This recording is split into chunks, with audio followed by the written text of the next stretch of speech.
You failed to deliver the homeless swine. So I bid thee farewell, sweet Sandy.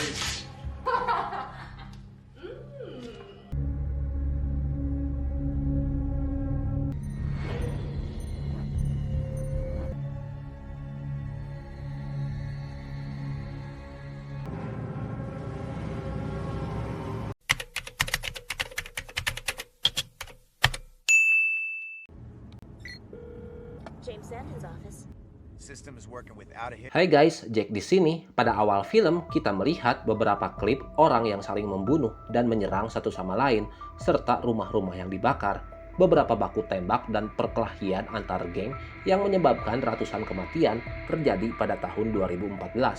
Partai Republik dan Demokrat telah runtuh di Amerika. Krisis ekonomi memunculkan partai politik ketiga yang disebut sebagai Founding Fathers of America atau NFFA. Pemimpin partai tersebut adalah Presiden Amerika yaitu Reagan. Dia dan anggota partainya merumuskan hukum ekstrim yang disebut sebagai The Purge atau pembersihan. Setiap tahun ada satu malam selama 12 jam di mana semua kejahatan menjadi legal dan tidak ada layanan darurat yang tersedia.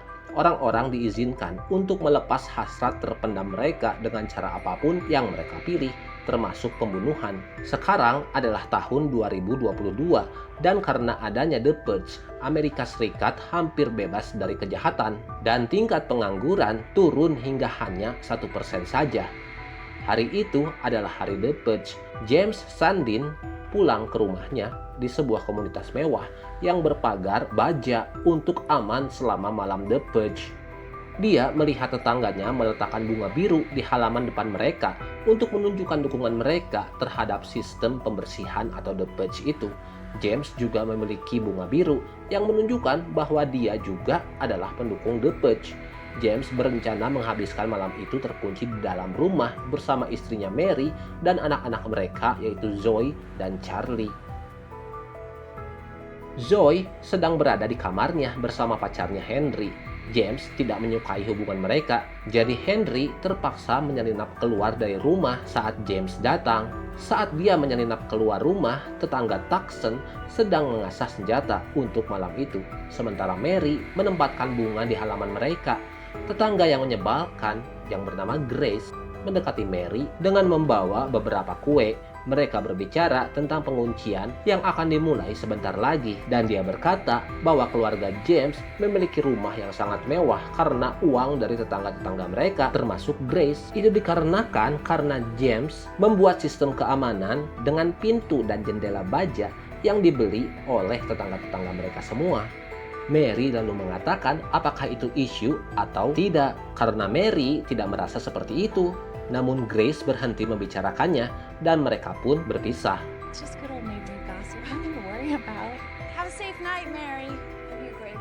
Anak laki-laki James yaitu Charlie terlihat sedang bermain dengan mainan robotnya yang bernama Timmy. Kemudian pada malam hari, keluarga tersebut makan malam bersama dan pergi ke ruang kerja mereka untuk bersiap-siap menghadapi malam pembersihan.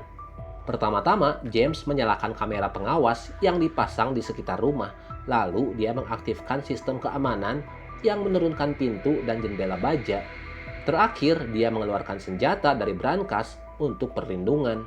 Kemudian, mereka duduk untuk menonton siaran resmi The Purge di TV.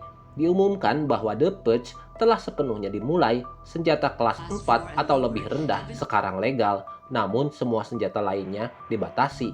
Pejabat pemerintah dengan peringkat 10 atau di atasnya kebal terhadap pembersihan ini sehingga serangan terhadap mereka masih dianggap ilegal.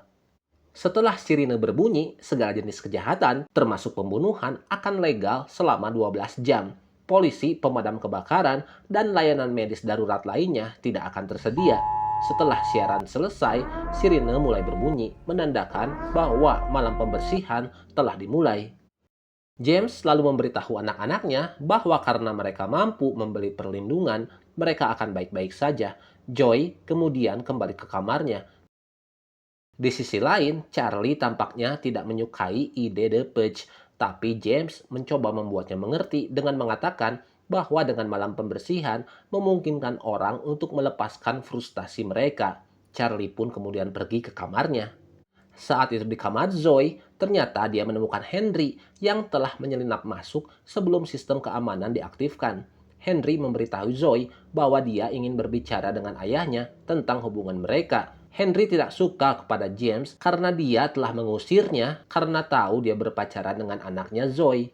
Dan dia merasa ini adalah waktu yang tepat untuk meyakinkan ayahnya. Semua orang di rumah bersantai sementara Charlie bermain dengan robotnya. Charlie menggerakkan Timmy di sekitar rumah, mengawasi semuanya melalui kamera. Dia mengirim Timmy ke ruang kerja dan menonton rekaman pengawasan. Lalu dia melihat seorang pria berlari menjauh dari seseorang dan berdiri tepat di depan rumah mereka. Charlie bergegas menonton rekaman pengawasan dari dekat dan melihat seorang pria yang memohon bantuan tepat di luar rumah mereka. Untuk membantunya, Charlie mematikan pintu logam.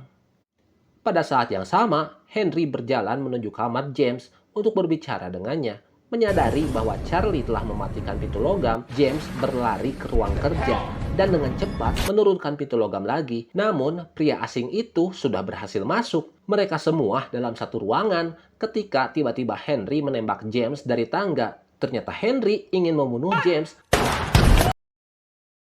Melihat Henry yang terluka, Zoe menyelamatkan Henry dan membawanya pergi. Setelah itu, James melihat bahwa pria asing tersebut telah pergi entah kemana. Untuk memastikan keselamatan keluarganya, James membawa keluarganya ke ruang aman dan pergi mencari Zoe. Dia menemukan tubuh Henry yang sudah mati di kamarnya. Ketika dia sedang memeriksa denyut nadi Henry, pria asing itu berdiri tepat di belakangnya, namun dia tidak melihatnya. Lalu Charlie melihat sekelompok orang mendekati rumah mereka melalui kamera dan memanggil orang tuanya. Kelompok tersebut memakai topeng dan memegang senjata. Pemimpin kelompok berdiri tepat di depan kamera dan mulai berbicara.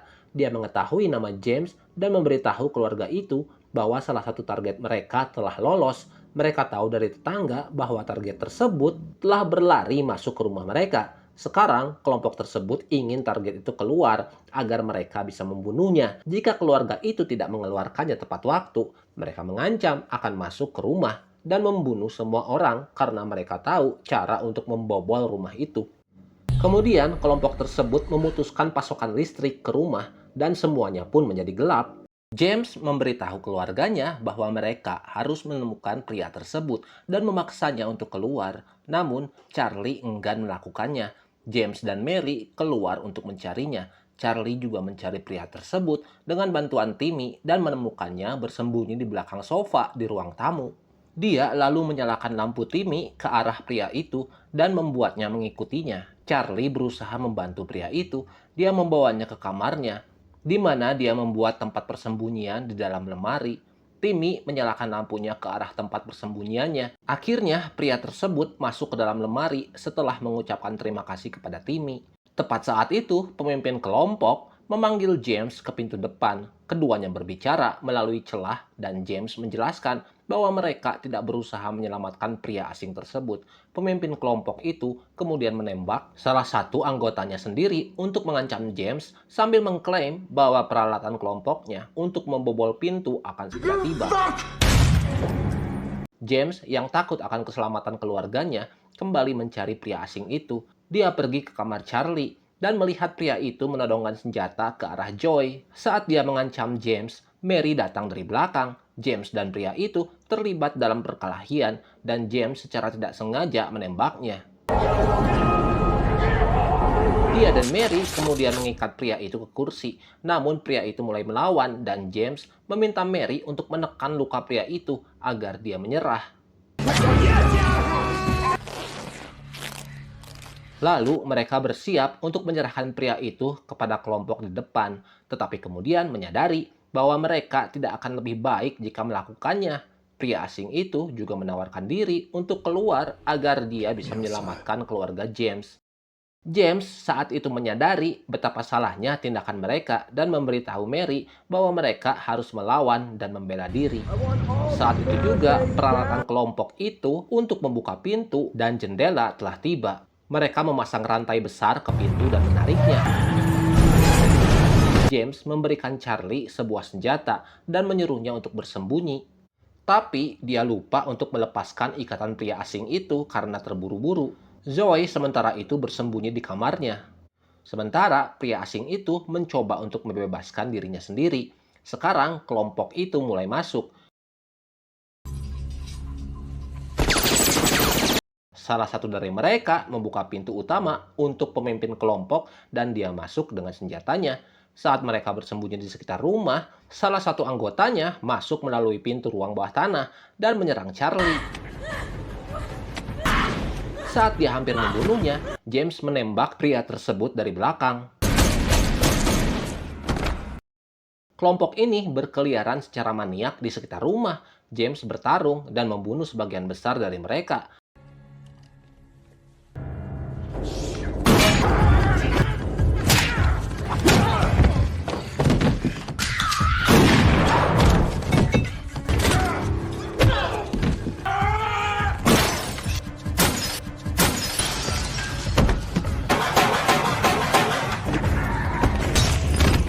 Tetapi pemimpin kelompok yang muncul di depannya berhasil menusuk perutnya. Saat James terbaring sekarat, pemimpin itu dengan sopan mengucapkan terima kasih dan mencium dahinya. Charlie yang berada di ruang kerja melihat rekaman pengawasan saat dia melihat dua orang mendekati kelompok pertama tadi di halaman dan lalu berbicara kepada mereka. Dia menyadari bahwa orang-orang tersebut adalah tetangga-tetangga mereka, Grace dan suaminya. Perlahan-lahan semua tetangga berkumpul untuk membantu keluarga Sandin. Namun pada saat yang sama, Mary ditangkap. Anggota perempuan itu menggelitik Mary saat dia memohon untuk hidupnya. Tepat ketika dia akan memukul Mary dengan parang, tetangga mereka, Tuan dan Nyonya Halverson, menembak dua anggota itu sampai mati. Lalu Mary pergi untuk membantu James, tapi sebelum mereka bisa melakukan apapun, pemimpin kelompok berjalan masuk ke ruangan. Dia mengokang senjatanya dan berterima kasih kepada mereka atas pengorbanannya. Zoe lalu tiba-tiba muncul dan menembak pemimpin kelompok itu hingga tewas. Lalu keluarga tersebut duduk mengelilingi James saat dia sekarat. Ketika para tetangga tiba, Mary berterima kasih kepada mereka atas bantuannya. Namun ternyata tetangga-tetangga tersebut ingin membunuh keluarga Sandin sendiri. Mereka cemburu dengan kekayaan James dan ingin menyingkirkan rasa cemburu itu dengan membunuh keluarganya. Mereka kemudian menyeret tubuh James ke ruangan lain dan menyandera anggota keluarga lainnya. Mary memohon agar mereka meninggalkan anak-anaknya dan mereka mengikat ketiganya dengan lakban.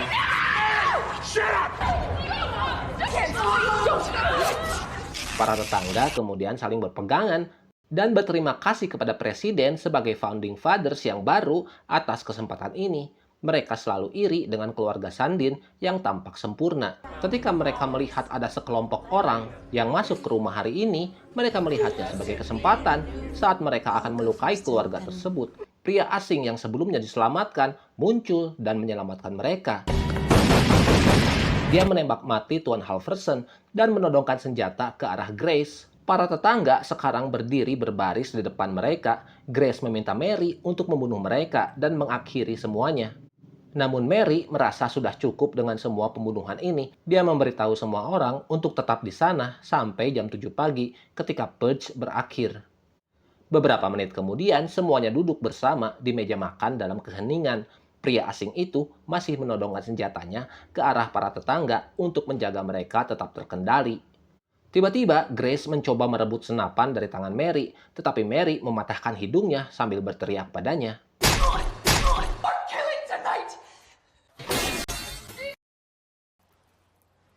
Akhirnya sirine berbunyi menandakan bahwa purge tahun itu telah selesai. Mary lalu menyuruh semua orang untuk keluar dari rumahnya. Pria asing itu juga pergi setelah Mary mengucapkan terima kasih padanya. Film berakhir dengan 3 anggota keluarga yang selamat melihat beberapa mayat tergeletak di luar rumah. Suara di latar belakang menceritakan bahwa ini adalah purge paling sukses hingga saat ini. Reporter berita lainnya mengklaim bahwa jalan-jalan di Los Angeles dipenuhi dengan mayat dan pasar saham telah mencapai puncaknya. Di akhir seorang pria berkata bahwa dia tidak lagi bangga menjadi orang Amerika karena kedua anaknya tewas dalam purge tersebut. Dan film pun selesai. Terima kasih telah menonton dan kita akan bertemu lagi di video selanjutnya. Dah!